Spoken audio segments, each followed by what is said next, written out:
Approach. Ibrahim আলাইহিস সালাম নবীদের তিনটা ডিউটি, নবী সাল্লাল্লাহু আলাইহি ওয়াসাল্লাম তিনটা ডিউটি বলেছেন, আল্লাহ তিনটা বলেছেন। ইব্রাহিম আলাইহিস সালামের সিরিয়ালে আত্মশুদ্ধিটা 3 নম্বরও ছিল। আল্লাহ যখন উল্লেখ করেছেন সেটার, তখন উল্লেখ করতে গিয়ে ওইটাকে সিরিয়ালে এনেছেন কত নম্বরে? 2 নম্বরে। তার মানে উঠে এনেছেন একটা ধাপ।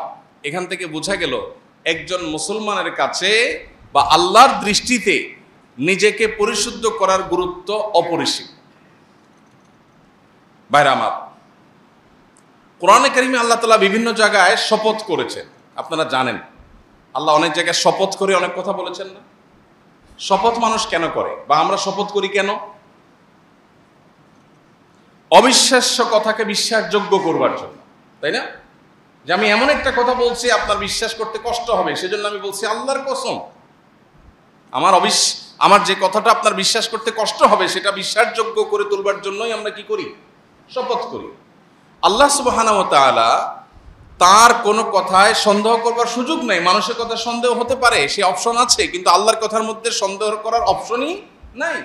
তিনি মহাসত্য, তার উপরে সত্য নাই। যেই আল্লাহর উপর কোনো সত্য নাই, সে আল্লাহ আবার কোরআনে শপথ করে কেন কথা বলতে হবে?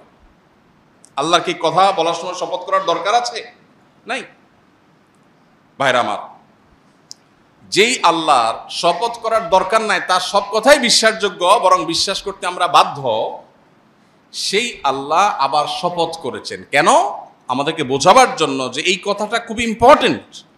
ফলে এটা বলতে গিয়ে আমি শপথ করছি, তোমরা যদি এই কথা বলতে তাহলে শপথ করে বলা লাগতো তোমাদের। কথাটা এতটা ইম্পর্টেন্ট, এতটা অতি গুরুত্বপূর্ণ যে তোমরা বললে শপথ করে বলতে হতো। জাস্ট সেটা বোঝাবার জন্য আল্লাহ তাআলা শপথ করেন। শপথের আল্লাহর আরো বিভিন্ন মাকসাদ, আরো হিকমা, আরো রহস্য আছে, যেটা উলামা ইকরাম উল্লেখ করেছেন, মুফাসসিরগণ বলেছেন। আমার আলোচ্য বিষয় সেটা না।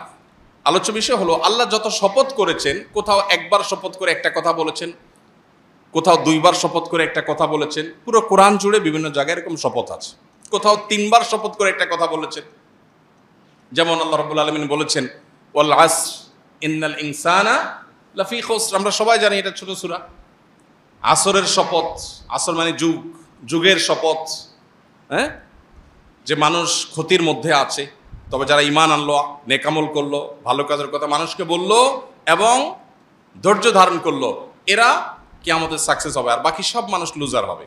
এই কথাটা বলতে গিয়ে আল্লাহ আসরের শপথ করেছেন। এখানে একবার শপথ আল্লাহ করেছেন, তাই না? এরকম কোরআনে বিভিন্ন শপথ আছে।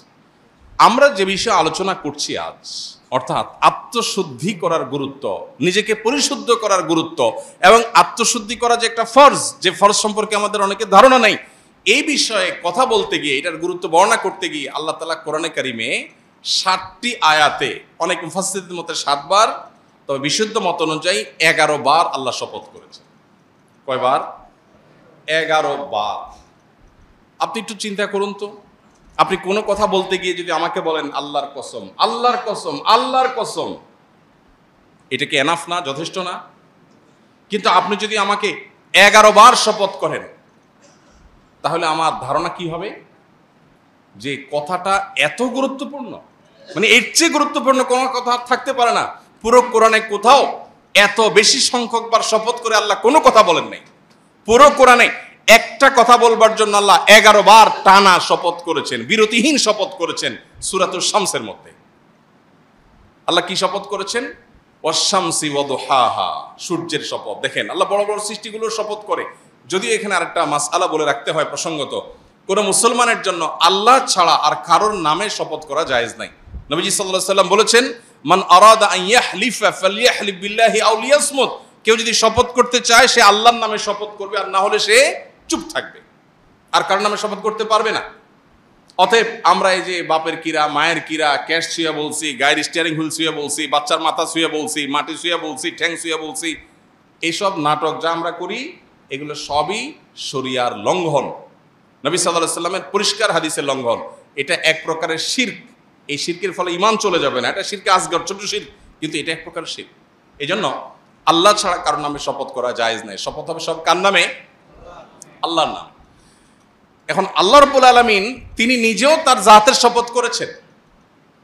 আল্লাহ রাব্বুল আলামিন কোরআনে কারিমে কোথাও কোথাও তার এরকম বৃহৎ বড় বড় সৃষ্টিগুলোর নামেও শপথ করেছেন, বরং বেশিরভাগ শপথ সেরকম। এই যে আল্লাহর বড় সৃষ্টির নামে শপথ করেছেন, এটা হলো ওই সৃষ্টির গুরুত্ব বোঝাবার জন্য, আবার আমাদেরকে শপথকৃত বিষয়ের গুরুত্ব বোঝাবার জন্য। তো আল্লাহ বলছেন ওয়াশ-শামসি ওয়া দুহাহা, সূর্যের শপথ এবং সূর্যের যে কিরণ সেটার শপথ, ওয়াল কামারি ইযা তালাহা, চন্দ্রের শপথ আল্লাহ করেছেন, এভাবে দিনের শপথ করেছেন, রাতের শপথ করেছেন, ওয়াল আরদি ইযা তাহাহা, ভূমণ্ডলের শপথ করেছেন, ওয়াস সামাই ওয়া মা বানাহা, নবমণ্ডল এবং সেখানে যা কিছু আছে সেগুলোর শপথ করেছেন।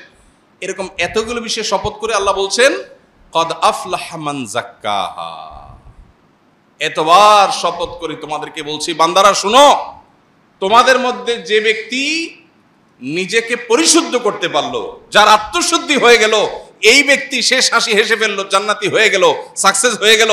ওয়াকাদ খাবা মান দাসাহা, আর যার নিজের আত্মাকে পরিশুদ্ধ করতে পারলো না, যার তাজকিয়া হলো না, যার পরিশুদ্ধি হলো না, যে অপবিত্র থেকে গেল, যার ভিতরে অহংকার আছে, দুনিয়ার মোহ আছে, যার ভিতরে হিংসা আছে, বিদ্বেষ আছে, অন্যের প্রতি শত্রুতা আছে, অন্তরের রোগে ভরা, তার অন্তর কলুষযুক্ত, তার দেহ হয়তো অনেক সুন্দর, সে হয়তো নামাজে পড়ে, সে হয়তো বাহ্যিকভাবে দাঁড়িয়েও রাখে, কিন্তু তার আত্মা যদি অপবিত্র হয়, আত্মা যদি পরিচ্ছন্ন না হয়, তার মনটা যদি নোংরা হয়, তার মনের ভিতরে যদি হারাম থাকে, তার ভিতরে বাতিনি গুনাহ যদি থাকে, তাহলে সে ক্ষতিগ্রস্ত, সে জাহান্নামী। এই কথা বলার জন্য আল্লাহ 11 বার টানা বিরতিহীন শপথ করেছেন।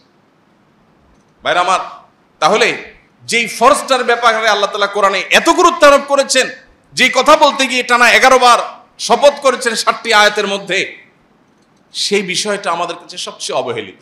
এটা ইন্টারেস্টিং বিষয়। যে জিনিসটা কোরআন হাদিসে যত বেশি গুরুত্বপূর্ণ হবে, শয়তান সেটা আমাদেরকে তত বেশি ভুলিয়ে রাখবে, শয়তান তত বেশি আমাদেরকে ভুলিয়ে রাখবে।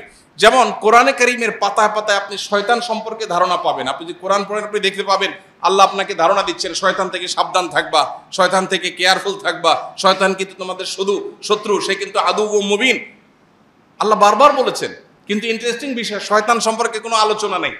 শয়তান বিষয়টা এখন আমাদের কাছে অনেকটা বায়বীয় বিষয়ে পরিণত হয়ে গেছে। আজ থেকে 10, 20, 30 বছর পরের যে প্রজন্ম আসবে, আল্লাহ না করুন এমন না হয় যে তখনকার প্রজন্মের কাছে শয়তান বলতে জাস্ট একটা কাল্পনিক বিষয়, এটা অবাস্তব বিষয়, এরকম ধারণা না হয়। এখন যেরকম আমাদের অনেক মুসলিম ভাই বোন আছেন যারা বলে, আমার কাছে অনেক অনেক ধরনের মানুষজন আসেন।